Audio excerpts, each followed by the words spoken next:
people have seen Avatar? The movie Avatar. Lord have mercy, I can't wait to rent it. We're going to have a movie day. Y'all got to see Avatar. You got to see it. I'm not doing this in no commercial. You pastor won't get a dime for you watching it. So how much can I tell what make it? But in the movie, I'll use one simple thing. They had to go catch a horse, but it was like a flying horse. They had to go catch this horse. Now, all of the people in what was the name of that land there? I can't think of the land. But anyway, in the land, I wish y'all had seen it. They all had long ponytails. Each person, men and women. Pandora, that's where it was, Pandora. So on Pandora, it was beautiful. And they've even talked about the fact that people that have gone to see the movie afterwards were depressed because it was so beautiful. They were depressed because the earth looked like it did. And I said, they just need to take some trips and go some places where it's nice. Quit looking around the corner on the block. So, but they had to go catch a horse. They had to get, and this was a part of their training, and the warriors got the horses. But the thing of it was that when they got under the horse, you know how, y'all know what training a horse is like for us, taming it? You gotta get on there and sometimes strap him down and get on there to get him calm. Anybody ever seen a horse tamed before? Come on, say amen then. Y'all know that thing can kick and he gonna act a fool there for a little while until he get used to you being on his back. But that was the same thing that they had to go through, but they didn't go through it to the extent that we do. We go through it to the extent where we start to inflict pain on the animal to get him to behave. Come on now, y'all know, I ain't did the horse thing, I just kind of know about it. We inflict pain on him to get him to act right. Is that right? Amen. They put that bit in his mouth, they said that thing will cut a little bit, right? Amen. Okay, well in Pandora, when they would grab the horse and they would wrestle him down, they would have this struggle, but the struggle was not to inflict pain, it was to connect the end of his ponytail, and the horse had a ponytail too. They would put them together, then they would become one mind. The horse could read the person that was riding him, his mind. Come on now, y'all that rode horses long enough and had animals, y'all know the animal can, after a while they get to know you. And you get to, come on. Dogs and everything, they get to know you and they know your expression, they know when you mad, and you know when they act, you know when they done been with someone. So and that's the way it is when you get the idea of separation out of your mind. We become one again with the earth and with God.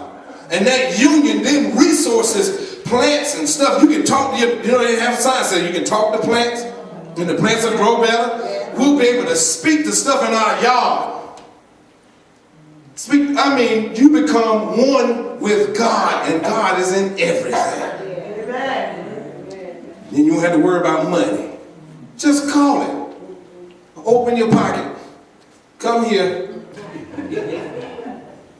Y'all think I'm playing. Because see, we've been taught you got to get 3 jobs and retire. And hopefully retire without the CEO stealing all the money. And then hope the Social Security program. God ain't concerned with that stuff. Not like that. He wants you to have weight. The Social Security program, we need to be funding it. Tell them when I retire, I'm going to put some money in there so you can help somebody else. That's how rich God wants us. But we can't. That idea. Think about all of the different things that were born of the idea of separation from God.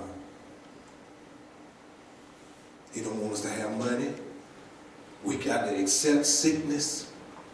God wants us, our relationships, our marriages. This goes wrong, we accept it. Thank y'all. We get that idea in our mind and we just stick with it. And we go, oh, I got to live with this the rest of my life. No, you don't. You do if you say you do. Your words are your bond. That's your law. What comes out of your mouth becomes your law. But God wants us unified with Him. And to feel to experience the greatness and the boldness and the goodness of the Lord. And I'm going to quit right there because, and I'm going to close right here. And this is a symbol of that union. Communion, community union with God. See, preachers, insecure, will preach a theology where you're going to always need them and something they got. I'm trying to preach myself out of a job. I get you in the hands of God, there ain't nothing else I got to do with it. Y'all don't understand what I'm saying. Jesus said it like this: it's expedient that I go. Because if I don't go, the Comforter will not come. What was the Comforter? We think the Spirit came down and they got excited, started shouting, speaking in tongues. No. You know what came? They came. The Spirit that God already put in them had to step up.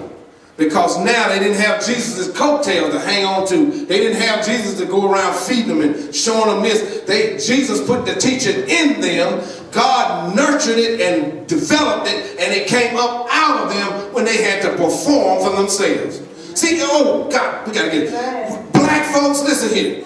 I was looking at the Jewish culture. They have a bar mitzvah. And something else for the girls, but it's like a rite of passage. It's saying that when you get to this age, you should know this much, and you should be responsible for this much. We raise too many babies. They get big and grown, can't wash clothes, can't cook, don't know how to pay bills. We raise too many babies. We need to have a rite of passage, and we need to have it in the church. We got folks that want titles but don't want responsibility.